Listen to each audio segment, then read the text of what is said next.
And now we have like the LGBT movement has completely taken over the entertainment industry. We had what's that guy? He plays Sheldon Cooper in The Big Bang Theory. Yeah. Whatever, something Parsons. Does that make Jim sense? Parsons. Yeah. Thanks. So anyways, he does, he has a whole show now on like two parents discovering they have a transgender child.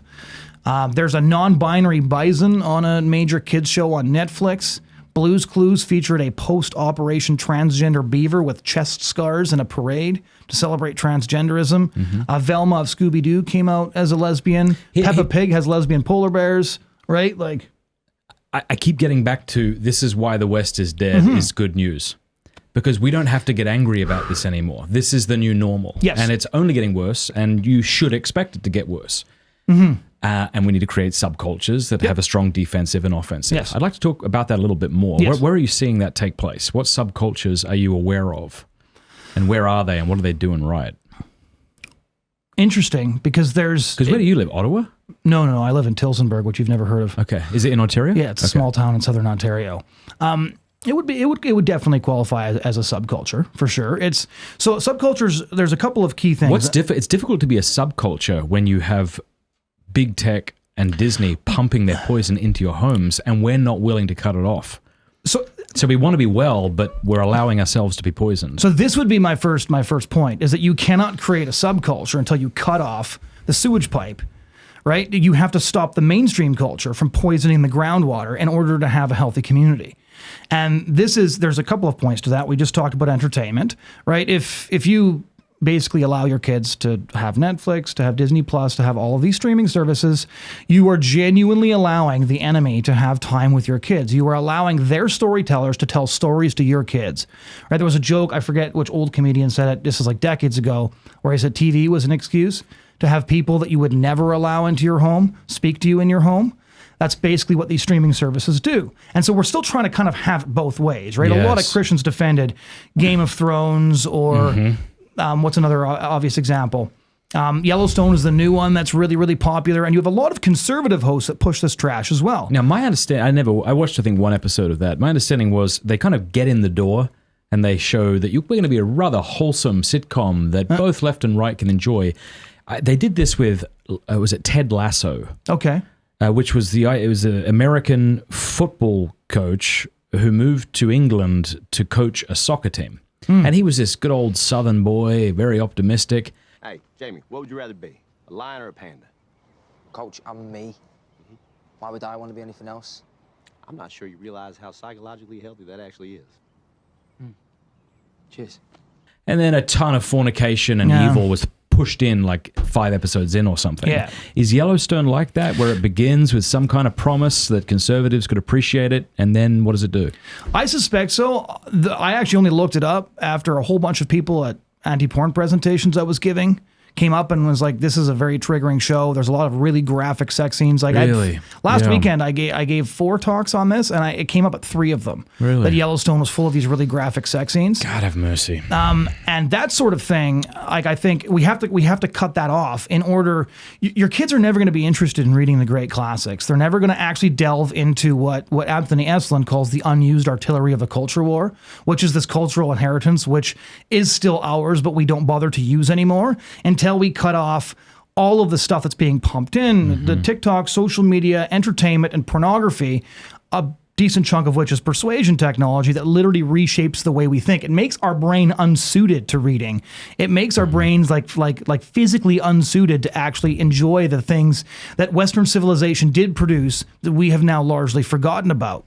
And so the number one thing that I think Christians can do to build subcultures is to admit that the mainstream culture is dead, to stop trying to redeem things from it in, I think, really flimsy ways, and to cut it out entirely. Because which storytellers are you allowing to spend time with your kids? And you're not going to get a single wholesome kids show that isn't going to buckle eventually, right? Mr. Radburn and Arthur got married to a dude. There was Gay Moms and Clifford. Peppa Pig had lesbian polar bears. Again, the reason I list off a whole bunch of them is because I'm trying to systematically remove people's excuses for keeping these streaming services. Yeah. Because at the end of the day, you're going to have narrower and narrower and narrower choices, and eventually you're going to run out of them. But then you're going to be like, well, how do I distract my kids? It's like, well, find a storyteller who doesn't want to poison their minds. And who's one of those? Who's creating maybe good cartoon or... So it's much more difficult. Good movies. I mean, I understand There that are some- your ideal would probably be read good literature to your kids, and fair enough. But I recognize that that's also a lot of people. Have you read anything Mark Bauerlein has written? No. The Dumbest Generation and the Dumbest Generation Revisited. No, He runs the podcast for didn't First understand Things. it. Sorry. No, and I interviewed him, and he said, I'm actually just begging kids to read anything. He's like, their brains are so unsuited to reading that it's very difficult for me to get them into like the kinds of books that you like Dostoevsky is just sort of legions away from where they're actually going to end up. So here's an interesting aspect of the discussion because, so I know this is what Daily Wire is attempting to do. Yeah, we'll see if they pull it off. Well, so I'm very unimpressed thus far for a couple of reasons. I don't have any opinion on their children's entertainment, but when they produced their first film, right? What was it, Run, Hide, Fight? Right. And they announced that they were coming out with this movie and conservative entertainment. They were breaking into the industry. They were gonna combat the streaming services. And I was pretty enthused because somebody needs to take up the space, and they're probably the only guys big enough to do it. And so I just went to either Common Sense Media or PluggedIn.ca to check to see what this film was all about. And basically, it's another revenge shoot 'em up flick that emphasizes all of the same vices that the other revenge flicks Hollywood puts out does. It includes frontal nudity at one point that's listed. At least I think a woman was made to take her top off and Yeah. her bra was exposed. Yeah, and I was like, well, okay, so basically this is the same trash that they're pumping out of LA, but I'm just giving my money to somebody who's better. And so I'm unimpressed by the take that a lot of the conservative commentators have to media, and it makes me wonder what kind of subculture they're going to create, because Ben Shapiro, Lauren Chen, Andrew Clavin, David French, they were all posting nonstop, spoilers for Game of Thrones and talking about what a great show it was, Yes. and excusing this completely hedonistic show that tried to plumb new depths of evil season by season. And we now know from the stars who have done interviews that they were like brutally exploited during all of this, that, Emilia Clarke and the enormous bearded fellow she was starring with were drinking vodka to get through the sex scenes because of how traumatizing it was for them, because they were simulating rape, but it felt real. And so the very people who are spearheading this new cultural renaissance that they talk about, I'm rooting for them. I'm very much rooting for them. But based on their level of discernment about other shows, I'm not particularly optimistic. Yeah, so it's like, where's that line where you want entertainment, maybe, and so you want to choose what's the least bad, Right. and what's least bad today would have been considered perhaps horrific, 50, 80 years ago. Yeah. Do we just, it's a difficult question to ask, like, where do you draw the line? Because some of it does have to do with one's kind of personal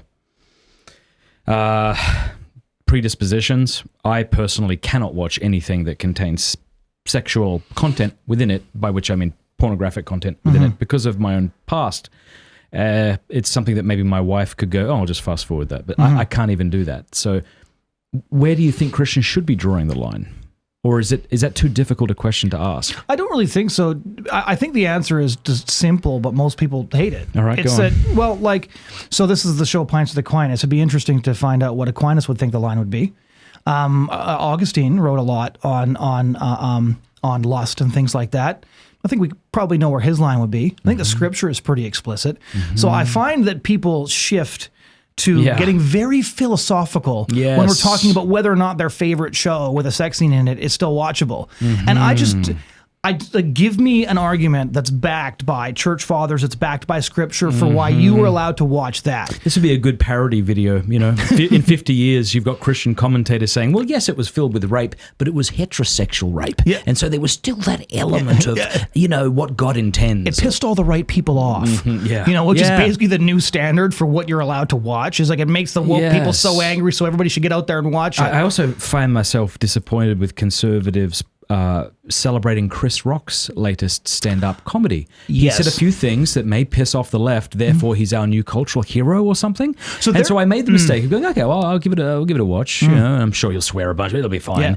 Within 5 minutes, it was so disgusting that I thought, shame on me for even giving this a chance.